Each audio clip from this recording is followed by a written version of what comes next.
And there is this time-honored story about this Scotchman who went to the Holy Land for a little pilgrimage. He came to the Sea of Galilee, and he was aghast when he saw they charged $200 to rent this little rickety rowboat to go out on the water of the Sea of Galilee. He said, "Hoopman, back in Scotland, I could rent a boat like that for a mere $25. And the boat owner said, "Well, that may very well be true, but you have to take into account the Sea of Galilee is the very waters that our Lord Jesus himself walked on." And the Scotchman replied, "Well, for $200, it's no wonder he walked." Anyway. But really, if I had to capsulize this one little theme of this gospel, this Jesus walking the water, there's many different points one can do, but I'll just say simply this. At the end of the day, you can focus on what's tearing you apart or what's holding you together. I repeat that. At the end of the day, you can either focus on what's tearing you apart or what's holding you together. It's your choice. Isn't this what happened with Peter? He walks on the water, things are fine. But what does he choose to focus on? Is it Jesus' invitation, his promise, his presence? Or the storm, the waves, and the wind? And so once he begins focusing on the winds and the waves and the weather and the storm problems, he begins to sink. And that's what happens to us. At the end of the day, you can either focus on what's tearing you apart or what's holding you together. Either you sink or you walk. You walk with the Lord. Now, I don't know if the story is true. I read it, and they present it as if it was reality, but it seems odd to me. And I just say, kids, don't try this at home, okay? I don't know. It's a Dr. Robert Sims, it's unimpressive, Dr. Robert Sims' report about this, out in California, this fellow decided to go on this trip. A little strange. What he decided to do was tie these helium balloons to his lawn chair. And so he began attaching these helium balloons, and actually his lawn chair started going up, and he got his neighbor, said, "Please, hold the chair." And so he's hoping to attach these balloons. They figured he'd go up maybe 10, 12 feet, and he had this little pointed stick that when it got high, when it come down, he would sort of poke a few balloons and then come down gently. Anyway, he went overboard because he began tying on 20, 30, 40, 50, 60 helium balloons. He got into the lawn chair, he strapped himself down, and then he gave the command to his neighbors, "Okay, let go." And so they did. Oh, he went up. He wasn't 10 or 12 feet. He went above the roof, above the trees. In fact, he was out of sight. Now, I said this that same afternoon, there was at LAX airport in California, the traffic control, we got this call from Captain Jones on Flight 411. He says, "I want to report I just passed a man on a lawn chair at 3,000 feet. I don't know if that's true or not, but it seems odd enough. He said he got down safely enough, and the reporters said, "What the heck?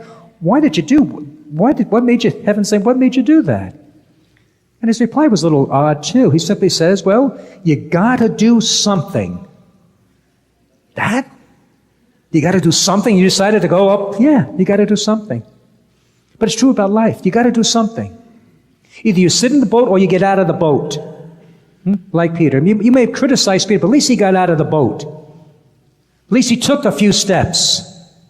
At least he risked. You got to do something. Either sit or move, and he decided to trust the Lord.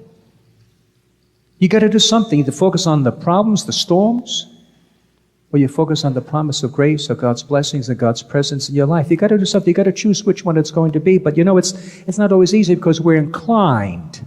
I guess that's how we're wired to focus on our problems, the challenges, the storms in our life. Let me show you this math equation. Please, you put it up there. Hey, quickly, what do you notice? Go ahead. What do you notice? What's that? Third one's wrong. 7 times 6 is 46, right? What? 42, okay. 7. I guess that isn't what everybody notices, right? We look at that. The first thing we see is, yeah, the third one's wrong. See, none of us say, we don't notice, gee, three of them are correct. We don't look at it that way. We just naturally almost gravitate to one that's wrong. That's what we see. And that's how often we go through life. For some reason, we are pulled to the challenge, the problems, and the difficulties. We see what's wrong, and we forget to see what's right, what's on with our life. Tuesday, my niece, let me show you the picture, gave birth. That's little Violet. Now, I show you this not so much to, here's my relative, that's my great niece, and my niece, Catherine, her first child, she had difficulty to be pregnant, miscarriages, so finally she gave birth. But even this pregnancy was quite rocky, I guess, undernourished, and they were a little bit nervous, so thanks be to God. Anyway, I said born on Tuesday, but the very next day they had to operate on the esophagus. It's little challenges. And she has this sickness called ventral. Anyway, I looked it up, and it could be quite serious, Anyway, she'll be in the hospital probably for a while, and it said it's going to be risky, so keep that in mind if you want.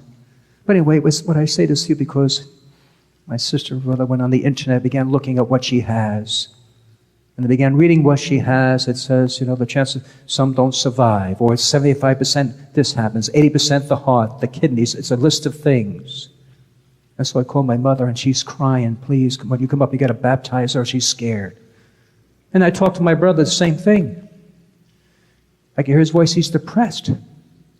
Because the focus on what they read on the internet, I say, hey, you got to stop. You got to stop. You cannot only focus on that. If you do, you're going to sink. You're going to sink. You got to focus on what we have right now. She's a fighter, I said. She had a tough pregnancy. The little girl, she made it. And that was touch and go. Her heart's good. Her brain's good. She's going to be okay. And so you got to focus. You keep reading that, and that's what happens. So you keep focusing on what's wrong. You're going to sink. You're going to drown. You're going to lose hope. We have today, and so far so good. And that's what you focus on. I said, even if she's not perfect, there's enough of us to love and support her. It's going to be okay. You cannot focus on what can go wrong or what can happen. It will sink you. You will drown. And so I share that with you, one, if you don't mind, to pray for little Violet, but also because in your own life, because you're all going through storms, maybe not this one, but you do. The challenges, the waves, and that's what we focus on. And you can't focus on that. Otherwise, you too, like Peter, will sink. You focus on the blessing, the promise, and God's grace in your life. That Jesus is with you. Take courage. Do not be afraid. It's not easy because we're inclined to focus on the wind and the storms. So you got to turn off the weather channel and forget the weather. And you focus on Jesus. Because the choice is this. At the end of the day, you can focus on what's tearing you apart or what's holding you together.